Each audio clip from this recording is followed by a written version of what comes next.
És per mi un luxe, és per mi un honor estar presentant a un artista impossible de presentar en 3 minuts. Només per dir alguna cosa del Peter, que suposo que tots vosaltres ja sabeu, és pintor, té una formació en pintura clàssica del segle XIV al XVII extensíssima, però continua exposant com a pintor. També és escriptor amb un llenguatge acurat, com el bisturí, diria jo, d'un cirurgià.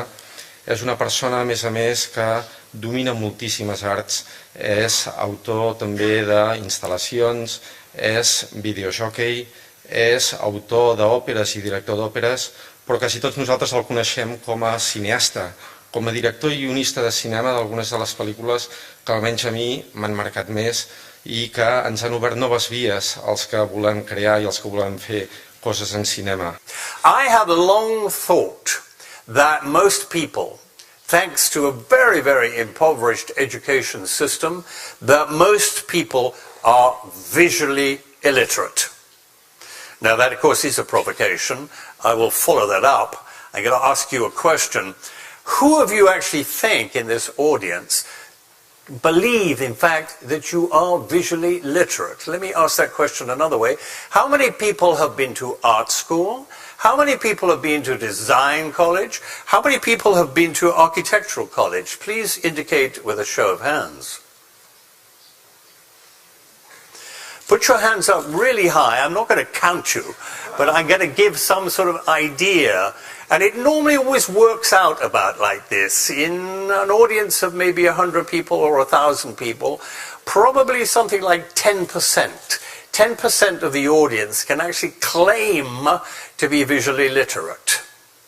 You know how it works all over the Western world and probably all over the world. By the time you are 10 or 11 or 12, your teachers say, put away the canvases, put away the paints and the crayons, get serious. Now the rest of your life will be organized by text. Don't we really basically have simply a medium which is no more than bedtime stories for adults? Hasn't cinema degenerated really into no more than an illustration of the bookshop? Harry Potter and Lord of the Rings, come on. These films? Of course they aren't films. They're just simply illustrated texts. But don't we really have, isn't that our definition of cinema anyway? We don't really have a cinema. Who's ever really seen a film? All you've ever seen is 118 years of illustrated text. The cinema is indubitably associated with the bookshop. When are we ever going to be able to cut that umbilical cord? I think the cinema is destroying itself because of 4 tyrannies. The tyranny of text, which we've already suggested, the tyranny of the frame. There's no such thing as a frame in natural history. It doesn't exist anywhere in any conceivable idea of nature. It's an entire artificiality. My third tyranny is the tyranny of the actor. Cinema was never invented to be a playground for Sharon Stone, but as an extended metaphor, that's what's happened. And the fourth one, it's very difficult to understand, and there are no cameras in the room, are there?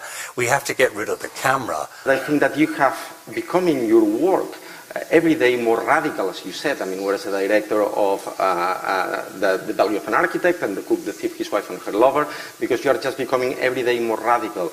Is that because you feel that there is no one else doing this which is so necessary? Or is that because you are not interested anymore in the kind of narration that you did in your films from the late 80s or early 90s? Well, I mean, I obviously am not alone. There are a lot of other people who are, as it were, pushing the furrow. I think, you know, in Europe alone, there are over 5,000 film festivals.